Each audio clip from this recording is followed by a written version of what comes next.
Está ya en la línea de internet, o por conexión de internet, Jaime Nebotzadi, y miembro del Comité de Emergencia Especial de Guayaquil, exalcalde de Guayaquil, líder de PSC Madera de Guerrero. Quedamos en ir con él de 8:30 a 8:55. A las 8:55 tiene un compromiso con la posta que por supuesto no queremos postergar. Señor exalcalde, bienvenido. No sé si vio una conversación hace un rato intensa con Abelardo Pachano, en que empezamos por la parte política, y quisiera empezar también por allí para luego ir a la propuesta económica que ustedes han planteado como alternativa al gobierno, y brevemente destacar por qué esa alternativa al gobierno, a juicio de ustedes, no resuelve el tema. La parte política es que no se logra un acuerdo, que el presidente convoca a la unidad, pero no dice en qué términos, sobre qué base, hasta qué plazo, sobre qué mínimos puntos de coincidencia. Si el presidente diera ese paso y convocara no para la foto, sino para discutir esa propuesta previamente, por supuesto, negociada, elaborada por sus equipos, ¿usted diría? Carlos, felicitaciones por este nuevo programa, un saludo cordial a quienes lo disfrutan. Mire, mi buen amigo Felipe González me dijo un día: hombre, si en España hemos hecho el pacto de la Moncloa, ¿por qué no se puede hacer en Ecuador? La respuesta fue: ¿por qué no hicieron el pacto de la Moncloa antes de la guerra civil? Los pueblos, desgraciadamente, y los líderes políticos a la cabeza, salvo excepciones, no les gusta aprender en cabeza ajena, quieren aprender en cabeza propia. Yo no tengo fe en ese tipo de llamados que además no se dan, y no tengo fe en ese tipo de concurrentes, partidos, membretes políticos, que a las finales acaban, y me ha pasado, no concluyendo por el país, sino diciendo: ¿y a mí qué me toca aquí? Entonces, el problema es que en otras partes los llamados tienen sentido y se acude aún desde las más distintas posiciones, porque son sensatos. O sea, hay discrepancias, sí, respecto del camino sensato. Aquí el llamado sería para el camino insensato: flagelar al pueblo ecuatoriano sin excepciones, empresa privada, trabajadores del sector público, el sector privado, personas sin relación de dependencia, con impuestos que no solamente son inconvenientes e injustos, sino que pragmáticamente no se pueden pagar. Ok, eso a nivel nacional lo entiendo. Tomo nota de su justificación y su explicación. Pero ¿por qué ni siquiera a nivel local en Guayaquil se produce? El actual gobernador fue funcionario de paso lucido de su administración, manejó la DACE. La actual alcaldesa es su amiga y partidaria, aparte de militante de su grupo político. Usted está liderando otro tipo de iniciativas. Y ni siquiera a los tres los hemos visto conjuntos en una misma mesa. Entonces, no es un problema nacional, también es un problema local, en donde ni allí funciona. Yo creo que hay una equivocación de su parte. Las fotos no revelan sino la fotomanía. El trabajo es lo que cuenta. Yo estoy en perfecta coordinación con la señora alcaldesa, haciendo ella lo que le corresponde, que yo no puedo invadir, ni ella lo que yo hago, ni lo que hacemos dentro de un grupo de personas privadas que tenemos que ser muy delicadas con politizar las cosas hacia la administración municipal y hacia el gobierno. Con Pedro Pablo Duarte, que sí fue mi colaborador, también mantengo una relación fluida. No tenemos que salir juntos, ese es el problema. Aquí hay gente que trabaja para la foto, yo trabajo para la gente, que es distinto. Ok, vamos a lo de fondo.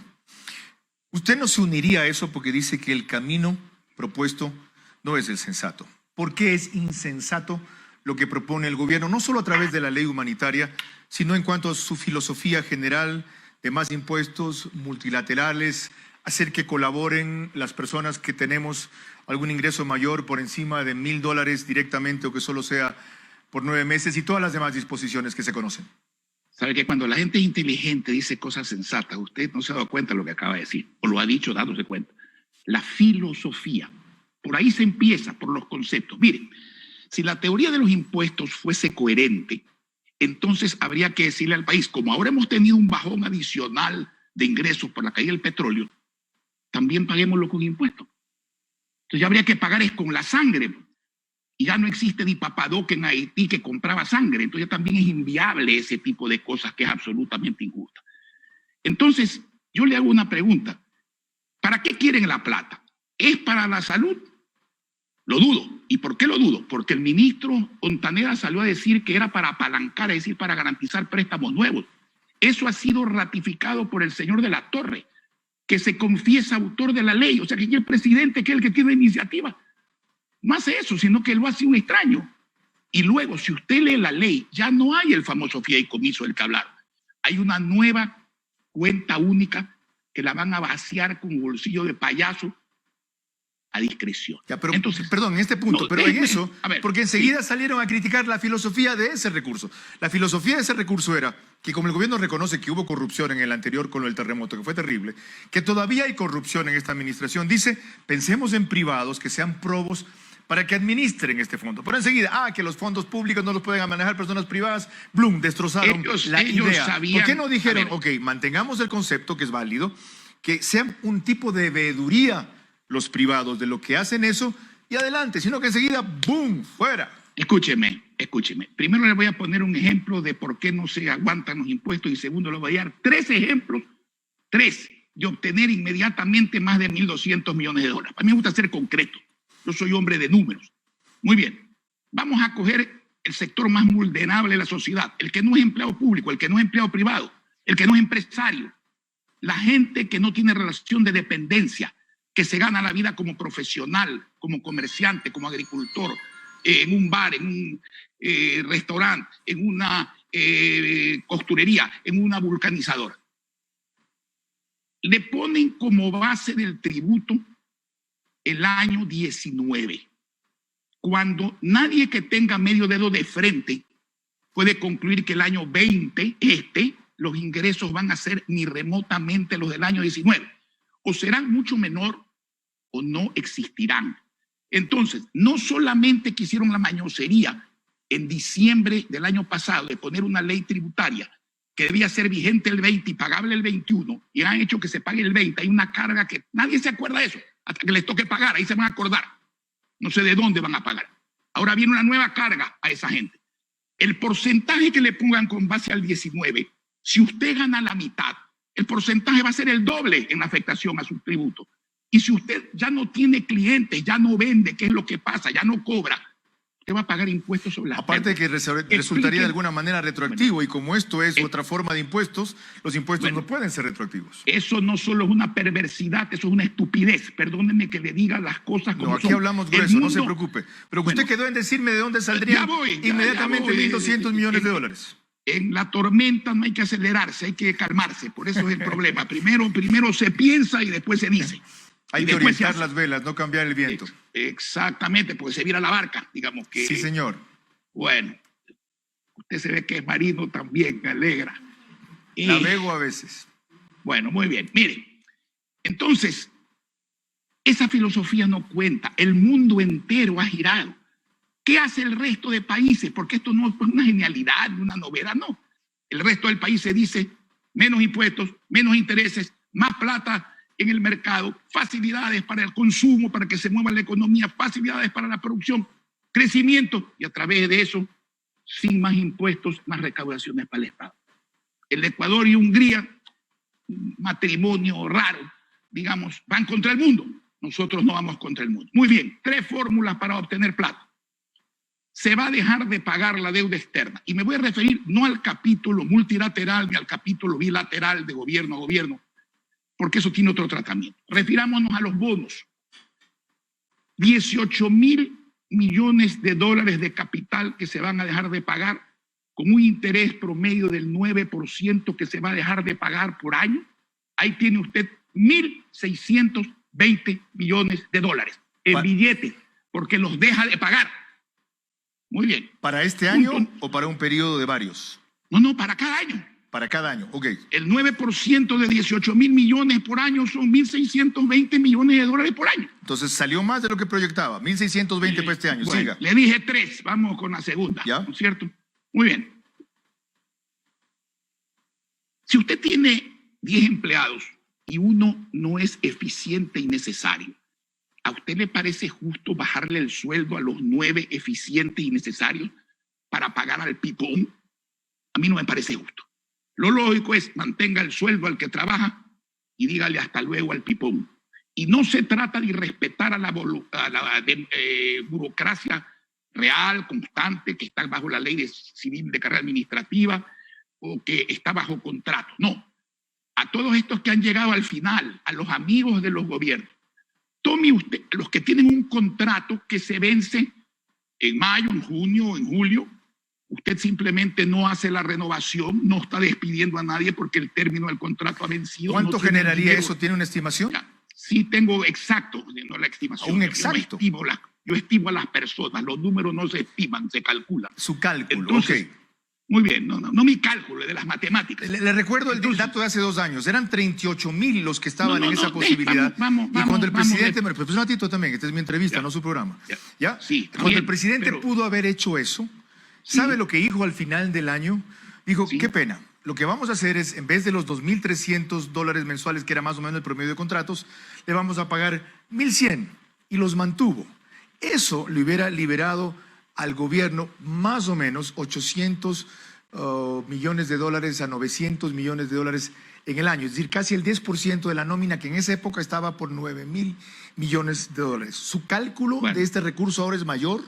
Bueno, usted me pregunta a mí lo que debe preguntarle al presidente. Entonces yo le voy a responder lo que me ha preguntado a mí.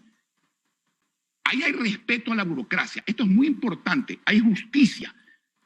No hay indemnización. Cuando usted termina un contrato por vencimiento del plazo, no hay indemnización, no hay gasto adicional. Tome 10,000 empleados. Vamos a hacer un análisis simplemente. 10,000 empleados. Que con toda la carga social ganen $1,500 al mes. Y ganan bastante más en el sector público, ese tipo de empleados. Multiplique eso, son 15 millones mensuales. Por 12 son 180 millones al año. Quiere hacerlo por 20,000, son 360 millones al año. Permanentes de ahorro, permanentes. Eso significa que usted puede con ese dinero, caucionándolo, apalancar mucho más de 1,200 millones de dólares. ¿No entendemos? Tercer punto. ¿Sabe qué? No, antes de eso, déjeme seguir sumando. A ver. Entre la primera cifra, 1,620 millones de dólares, que se liberarían, y la siguiente, un cálculo de 360 millones de dólares por año, que es conservador, vamos ya en 1,980 millones de dólares. Siga. Muy bien. La banca, las instituciones financieras dicen que tienen 12,000 millones de dólares de crédito nuevo disponible. Usted lo ha leído varias veces, ¿no? Sí. Ok, muy bien. Entonces, ¿no pueden hacer una operación de 1,200 millones de dólares con el gobierno? Del 10% de lo que tienen disponible. Y déjeme decirle, el gobierno es mal pagador. Los bonos que emite son basura. Técnicamente hablando, cuando los quieren cobrar, entonces son oro, ¿no? Y ya los pagaron a la par, digamos, el otro día y no han recibido nada a cambio, nada a cambio. Como dijeron que iban a recibir y como mintieron diciendo que no habían pagado los intereses y también pagaron los intereses, no solo el capital. Muy bien. Emita el gobierno algo que sí vale, certificados de crédito tributario de uso ilimitado. Es decir, que el que los adquiere puede pagar al vencimiento de esa obligación cualquier cosa con el gobierno, cualquier cosa con el SRI, cualquier cosa puede pagar. Eso es billete. Entonces, muy bien, emítalos a 6 años plazo. A 6 años plazo. Con eso la banca está segura. Ese papel vale su valor nominal a la par. Incluso se puede descontar porque tendrá que tener intereses dependiendo del monto y del plazo. Y eso se hace billete. Okay. Le tengo una mala noticia. Tengo una mala noticia. ¿Usted conoce a Abelardo Pachano? Sí, claro. Ya, fíjese, sin haber hablado con usted, yo le hice el mismo planteamiento hace un rato. ¿Y qué hubo de estos 2,000 millones de dólares que tenía la banca para este año en crédito? Me dijo, primero, Carlos, esa fue una oferta o una propuesta o una idea antes de la crisis. Segundo, ¿cómo fue la palabra que usó Yolanda? A ver si me acuerdas. La banca no va a prestar más de eso. Algo así dijo, ¿verdad? ¿No estoy mal? No estás mal. Ya. Este fue más o menos del sentido de lo que dijo Abelardo Pachano, no el fraseo. ¿Ya? Él viene de una experiencia financiera en el sector público que usted conoce. De paso fue banquero en el banco de Produbanco y le pregunté si tenía bonos. si era tenedor de bonos y me dijo que ni antes ni ahora. Esa es la mala noticia. A ver, a ellos no les gusta la tesis de la voluntariedad, ¿no es cierto? A mucha gente, lo digo a Abelardo Pachano, a quien respeto no persona. Pero imponen obligaciones. Pero cuando se trata de conversar de otra cosa, entonces cambian de tesis. Yo le hago una pregunta. ¿Fue la banca a través de su máximo representante, que es la asociación, quien varias veces hizo propaganda de los 12.000, no 2.000? Sí, señor. 12. Sí, señor. Ok. Fue así, ¿no? Muy Sí. bien. ¿Usted cree que el coronavirus es un virus que ha atacado las cuentas de la banca? O sea, ¿usted cree que el coronavirus le ha quitado 12.000 millones de dólares de crédito a la banca? ¿O de liquidez a la banca? No le ha quitado. Además, la banca no pondría plata si es necesario. Porque si usted, como banca privada, hace también líquidos esos documentos del gobierno que sí valen porque no tienen límite. El límite es el plazo nada más. Porque usted los puede usar, no como el bono, que si no se lo pagan, tiene otro valor. No, usted puede ir al Estado. Entendido. Ese bono lo aplica a cualquier cosa. Está suficientemente explicado. Muy bien, ahí tiene otros 1.200 millones de dólares. Ya, ¿Cuánto ¿sabe cuánto da la suma aproximadamente? 3.180 millones de dólares en esas tres propuestas que usted acaba de esbozar. No, y si nos demoramos más, le voy a decir qué más hay que hacer. No, abogado, ¿cierto? esa no va a ser la última entrevista que tengamos si es que usted no nos da otras. Ok, entonces ¿Ya? usted la corta, yo no, porque hay No. muchas más propuestas para Yo sacar sé que no se adelante agotan este país. ahí. No, yo no la corto. Desde lo líquido a lo líquido y lo de fondo. la Desde no profundizo. hacerlo conveniente a hacerlo conveniente de una vez por todas para que esta gente tenga prosperidad y no miseria y pobreza. Vamos a Porque seguir. el Espero que no sea la última vez que podamos conversar. el coronavirus es la corona de las malas administraciones. Este país está quebrado no por el coronavirus, está quebrado por malos administradores públicos con inveteradas fórmulas perversas. En eso coincidimos. La cifra sumaba más o menos 3.180 millones de dólares solo de estas tres. Tengo claro que hay más. Espero que tengamos futuros encuentros así de largos y de intensos para irlos desagregando. Mi pregunta es sobre eso. ¿Cuán inmediato puede ser eso? ¿A qué plazo cree usted que se pueda ejecutar eso? Y para mí inmediato es 30 o 60 días. Oiga, bastante más inmediato si usted usa la relatividad de la palabra de pretender cobrarle en 9 meses, que son 4 meses y medio de promedio, 1.200 millones de dólares, a gente que no puede ni comer, ni cobrar los sueldos, ni vender, ni cobrar. Gobierno, señores del Frente Económico inexistente. Va con usted ahora Yolanda Torres. Les recuerdo que estamos con Jaime Nebot Sadi, exalcalde de Guayaquil, y que él ha empezado diciendo por qué no cree en el tipo de acuerdos políticos que se propone, explicando por qué a su juicio mucho menos puede haber coincidencia en lo que él considera es un camino insensato, y luego esbozando cómo apenas 3 de las propuestas que lidera o plantea pueden generar, calculando bien, no estimando como él dice que es para las personas nomás, cerca de 3.180 millones de dólares. Yolanda Torres lo está escuchando con atención y tiene algunas inquietudes para usted, señor exalcalde de Guayaquil. Sí, Un gusto, abogado, Yolanda, buenos muchísimas días. gracias, un gusto estar con usted. Usted acaba de decir algo que yo he venido ratificando todos estos días. El sentir de la población con respecto al pago de la deuda externa. Hace pocos minutos conversábamos con el economista Pachano y él decía que nosotros debemos obligar nuestras deudas para poder recibir mayores créditos y tener credibilidad ante los multilaterales. Hay un tema, ¿cómo considera usted esto de etiquetar a las naciones? ¿Por qué le pregunto? Al día siguiente de nosotros pagar los bonos 2020, el Fondo Monetario Internacional, el Fondo Mundial, y por esos días el G20 pedía a los países pobres, digamos, no pagar las deudas, atender prioritariamente sus necesidades, sobre todo bajo la crisis sanitaria. El economista me dice, no, lo que pasa es que no estamos catalogados como pobres. ¿Qué opina usted de esto? ¿Somos un país pobre? ¿Tendríamos nosotros la responsabilidad interna de primero favorecer nuestras necesidades antes de cumplir con una deuda externa?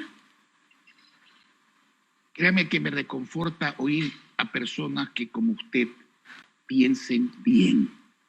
Usted debería ser el ministro de Finanzas en vez del economista Martínez.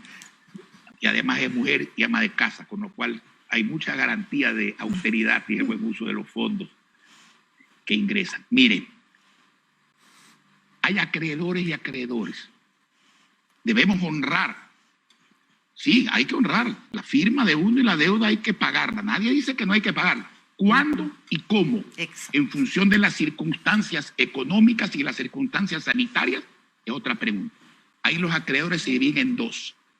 Unos, y no voy a decir cuáles, aunque sé quiénes son los que quieren cobrar. Y otros, como el G7, el G20, el Banco Mundial y hasta tímidamente el Fondo Monetario, han dicho, señores, esta es hora de refinanciar los pasivos. Prácticamente, no queremos quebrarlos, pero aquí hay un grupo de gente que quiere pagarle a quien no quiere cobrar. Yo no entiendo, eso es una novedad. Tengo 73 años, cada día aprendo algo, lo cual es bueno porque quiere decir que uno está vivo y lúcido, ¿no es cierto? Entonces, aquí, señores, la deuda externa hay que renegociarla, en el plazo extendiéndolo, en los intereses bajándolos, en el capital buscando una quita o al menos pago de obligaciones de capital ascendentes. Si usted empieza pagando poco y va pagando más a medida que se va recuperando la economía. Economía que obviamente hay que recuperar, porque si se recupera la plata, se presta la plata y se malgasta como ahora, la quiebra va a ser definitivamente mayor. Entonces, eso es definitivamente lo que hay que hacer en economía. Algo más me preguntaba usted adicionalmente a esto, recuérdeme por favor. Le estaba preguntando qué hacer. Usted ya dio respuesta total a mi inquietud. Le agradezco. Le preguntaba estas calificaciones que se utilizan mucho en el sistema financiero, pero que no se compadecen con la realidad de las naciones. Bueno, si el Fondo Monetario Internacional opina que no somos un país pobre, lo que ha hecho es ratificarme en mi aversión, mi año de aversión al Fondo Monetario Internacional. No por la cantidad que presta, que es grande, no por el plazo, es enorme, no por los intereses que son baratos, sino por las condiciones que impone. Eso no es lo correcto. Y yo quiero decirle algo, dígame un país, quiero saber uno al que el Fondo Monetario Internacional haya sacado de la ruina. Uno, no lo conozco. Tiene esa fórmula, usted es joven, seguramente usted no recuerda el mentolatum, que lo recomendaban para todo y no era bueno para nada. Yo sí me acuerdo. La misma receta para todos los enfermos. Yo sí me acuerdo. Abogado, round 1. Próxima semana, round 2. Bueno, no es una pelea que tengo con usted. Ah, no, sí, yo claro. Lo voy a noquear, esto lo es, no, esto lo es, pero esto lo es conceptualmente, periodísticamente. Uno u otro gana por puntos algún round, ya veré. De ahí saco lo mejor de usted. ¿Sabe qué ha sido lo bueno de esta emergencia? ¿Ah? Para mí que cambió el orden mundial, que la gente se dio cuenta que no se podía seguir haciendo ni administrativa, ni política, ni económica, ni financiera, ni socialmente lo mismo. Ciertamente, pero yo pensaba en mi invitado. El mundo cambia siempre para bien después de grandes tragedias, las guerras mundiales y la epidemia sanitaria. También es verdad, pero yo pensaba cuando le hice esa pregunta en mi invitado. Lo bueno es que lo subió al ring otra vez, ojalá no se baje. Yo siempre estoy en el ring. Ajá. Ok, un abrazo. Bueno, buenos días. Jaime Nebot Sadi, exalcalde de Guayaquil y presidente, miembro, él no dice que es presidente, del Comité Especial de Emergencia de Guayaquil. Tiene una cita con la posta y mi compromiso era no retenerlo más, por eso no prosigo, no porque no quiera yo o no pueda él. Muy amable, hemos